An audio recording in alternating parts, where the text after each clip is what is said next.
السلام علیکم ورحمۃ اللہ وبرکاتہ۔ رب اشرح لی صدری ویسر لی امری واحلل عقدۃ من لسانی یفقہوا قولی۔ مجھے بلایا گیا ہے فکر امداد کے بارے میں بات کرنے کے لیے کہ یہ کیسے، کب اور کیوں شروع ہوا۔ تو ادھر ادھر کی نہ بات کر یہ بتا کہ قافلہ کیوں لوٹا، مجھے راہزنوں سے گلا نہیں، تیری رہبری کا سوال ہے۔ اس سوچ پہ امداد شروع ہوا۔ امداد ایک امت میں کچھ نوجوانوں کی سوچ تھی کہ جنہیں اپنی امت کی رہبری اور اپنے لیے آگے بڑھنا تھا، اور اپنے نبی صلی اللہ علیہ وسلم کی سنت اور اپنے اللہ کے قول یعنی لا نبی بعدہ، کہ اس نبی کے بعد کوئی نبی نہیں، اس عمل پر عمل کرتے ہوئے یہ امداد شروع ہوا۔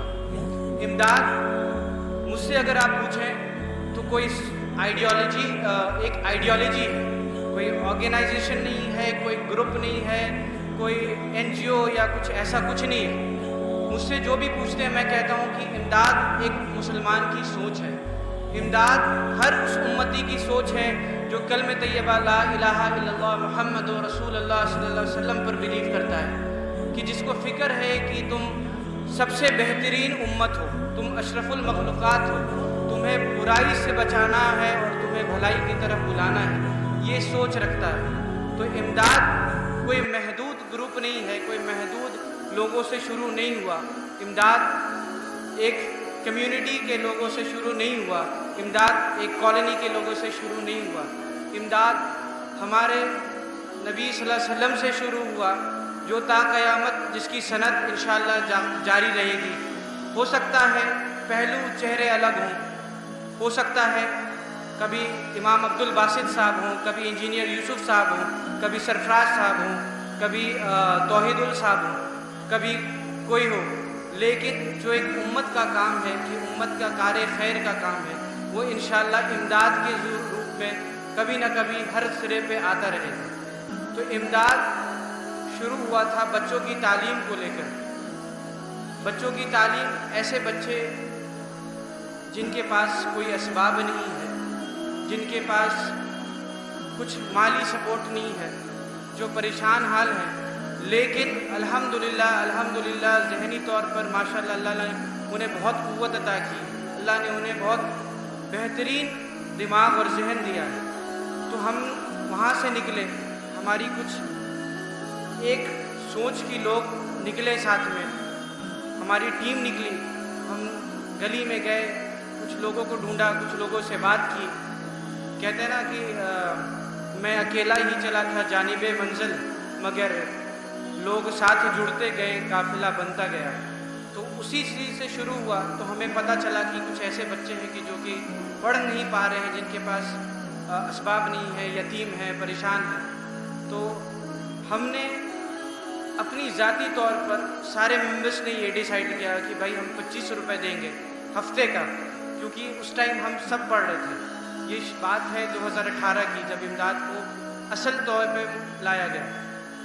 2018 میں ہم نے بولا کہ ٹھیک ہے 25 روپے ہفتہ کا طور پر ہم لوگ جمع کرتے ہیں، دیکھتے ہیں انشاءاللہ کہاں تک جا سکتے ہیں۔ 400-500 روپے اسکول سے بات کی کہ صاحب ہم بچوں کو پڑھانا چاہتے ہیں، ہمارے پاس کچھ بچے ہیں، تو آپ ہمارے کیا سپورٹ کر سکتے ہیں۔ انہوں نے فیس ریڈکشن کا آفر دیا اور کہا کہ آپ NGO کے ساتھ ٹائی اپ کر لیجئے اور ہم مل کے یہ کام کریں گے۔ تو کیونکہ ہم نے ہمیشہ اپنی بنیاد اس بات پہ رکھی ہے کہ ہم کوئی NGO، کوئی آرگنائزیشن نہیں بنانا چاہتے، ہماری سوچ، ہماری فکر یہ ہے کہ لوگوں کے دل میں فکر آ جائے۔ ہماری سوچ اور ہماری نیت یہ ہے کہ لوگ سوچنے لگیں اپنی امت کے بارے میں، اور اپنے آپ سے باہر آ کر، اپنے آپ سے محدود نہ ہو کر، اپنی امت جس معاشرے میں وہ رہتے ہیں، جس سوسائٹی میں وہ رہتے ہیں، اس کے بارے میں سوچیں۔ تو الحمدللہ وہاں سے ایک بچے کا ایڈمیشن ہوا، پھر وہاں وہ اسکول میں پڑھا، پھر ویسے ہی الحمدللہ کچھ لوگوں سے بات ہوئی، کچھ لوگوں نے مالی طور پہ سپورٹ کیا۔ پرسنلی ایک اور بچے की एजुकेशन हमने फाइनेंस की अल्हम्दुलिल्लाह, और वो अभी पढ़ रहे हैं। तो हमारा इरादा है उनका 1 से लेकर 10 तक का पूरा स्कूली ख़र्चा जो है इंशाअल्लाह ताला इमदाद की तरफ से, यानी आपकी कंट्रीब्यूशन, आपकी मेहनत, आपकी सपोर्ट से उनका ख़र्चा जो है स्कूल का जो है, मतलब जो भी तालीम है, दीनी तालीम है, दुनियावी तालीम है, उसका ख़र्चा इंशाअल्लाह हम उठाएंगे। ये हमारी सोच है। बाकी अल्लाह आलम हम कहाँ तक कामयाब होते हैं अल्लाह ही जानता है, क्योंकि जिस दिन हमारे जहन में तकब्बुर आ गया, जिस दिन में हमारे जहन में दिखावा आ गया, और जिस दिन हम ये सोचने लगे कि हम दुनिया वालों की रजिस्टर में अपना नाम लिख के जाएंगे, तो उस दिन अल्लाह हमसे ये काम छीन लेगा और अल्लाह ताला हमें पटक कर दूसरों को ये काम दे देगा, क्योंकि अल्लाह को ज़रूरत हमारी नहीं, हमें अल्लाह की ज़रूरत है। तो ये सोच हमारी। फिर वहाँ से कुछ आगे बढ़े, कुछ लोगों से बात हुई, थोड़ा ये किया।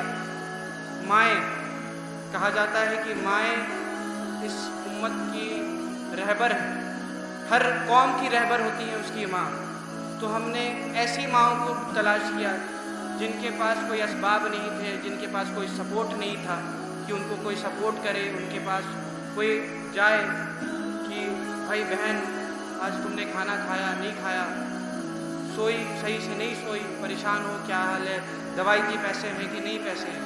तो आपके सपोर्ट से, आपके इमदाद से अल्हम्दुलिल्लाह हमने ऐसी माएँ ढूंढी कि जिनके पास परेशानी का सबब था, तो हमने उनको सपोर्ट करना मंथली तौर पे शुरू किया, और अल्हम्दुलिल्लाह 3 बेवाओं को इमदाद की तरफ से सपोर्ट मिल रहा था। तो अभी क्योंकि एक जो बाहर थी तो उनका सिलसिला अल्हम्दुलिल्लाह ठीक हो गया, तो हमने रोक दिया। अभी फ़िलहाल 2 माएँ हैं, 2 बहन कह सकते हैं आपके, अगर बुज़ुर्ग हैं तो बहनें हैं, तो उनको सपोर्ट जाता है हमारी तरफ से। और इंशाअल्लाह ताला आपकी ताउन रही और आपका सपोर्ट रहा, तो हम यहाँ महदूद नहीं रहकर इंशाअल्लाह ताला आगे जाएंगे, और अल्लाह ताला के हुक्म से और अल्लाह के नबी की सुन्नत से लेकर जहाँ तक पहुँच सकते हैं। ये नहीं, हमारा काम भीड़ को एड्रेस नहीं करना, हमारा काम है कि हम बस किसी एक के भी काम आ जाए। हो सकता है इंशाअल्लाह ताला अल्लाह ताला हमें इस चीज़ का जज़ाए खैर दे दे, और हमारी फ़िक्र है कि उम्मत में एक दूसरे की फ़िक्र आ जाए, एक दूसरे के लिए लोग सोचना शुरू कर दें। तो ये इमदाद का काम हुआ। फिर इमदाद वीकली जर्नल पे काम करने लगा कि बेदारी, उम्मत में बेदारी कैसे करें। तो एक वीकली जर्नल का क्या बोलते हैं इनॉग्रेशन हुआ। फिर वहाँ से हम हफ्ते में एक कुछ दीनी और दुनियावी मसाइल को लेकर लोगों से बात करते हैं, अपना पर्चा लोगों तक पहुँचाते हैं। तो ये काम बहरहाल अल्हम्दुलिल्लाह चल रहा है, लेकिन हमारे मेहमानों की सपोर्ट से और हमारी कमेटी की सपोर्ट से और आपके सपोर्ट से अल्हम्दुलिल्लाह ये पहला प्लेटफॉर्म होगा, ये पहला फर्स्ट टाइम होगा कि इमदाद जो है फ़िक्र इमदाद का मतलब कि आप अपनी उम्मत के बारे में सोचें, इसलिए ये नाम पड़ा। तो उसको ये हमने ऑर्गेनाइज़ कराया, ये इवेंट, जिसमें क्या बोलते हैं हमने उलमा को बुलाया, दीनी तौर पे और दुनियावी तौर पे ऐसे लोग आए जो इंशाअल्लाह ताला आपके प्रोग्राम जैसे चलेगा वो आपको बताएंगे कि different modes of regulations, different modes of मसाइल, मतलब अलग अलग तरह के मसाइल जो आम नौजवान आजकल फेस करता है, क्योंकि किसी भी कौम के बिगड़ने या संवरने का दारोमदार उसके नौजवानों पर डिपेंड करता है। तो इंशाअल्लाह ताला ये प्रोग्राम चलेगा। गलतियाँ होंगी हमसे तो होंगी, और आगे भी होंगी, चीज़ में भी होंगी, पता नहीं कोई कमी रह गई होगी, और बहरहाल अल्लाह बेहतर जानता है। लेकिन मैं आप सबसे अपनी मैं आप सबसे अपनी टीम की तरफ से ये गुजारिश करूँगा कि हमारी कमियों को, हमारी खामियों को दरगुजर करें। और सबसे बड़ी बात ये कहूँगा कि इंशाअल्लाह ताला आज ये हुआ है, इस पर हमें रुकना नहीं है, इंशाअल्लाह आगे चलेंगे, और जहाँ तक हो सके, जहाँ तक जा सके, अल्लाह ताला जहाँ तक ताकत ले जा सके हमें, अल्लाह जहाँ तक क़ुव्वत दे सके हमें, इंशाअल्लाह ताला हम अपने काम को अंजाम देंगे, चाहे इवेंट कॉन्फ्रेंस के तौर पर या अपने भाई की मदद के तौर पर। मैं कहता हूँ कि आप इमदाद में नहीं है कि आप पटना में आके, दीघा में आके इमदाद कीजिए, ऐसा कुछ नहीं है। आप अगर मुंबई में रह रहे हैं, आपके बगल में कोई भूखा सो रहा है, तो आप उसकी मदद कर देंगे, वो इंशाअल्लाह ताला इमदाद हो जाएगी। असल मकसद इमदाद का यही है, असल आइडियोलॉजी इमदाद की यही है।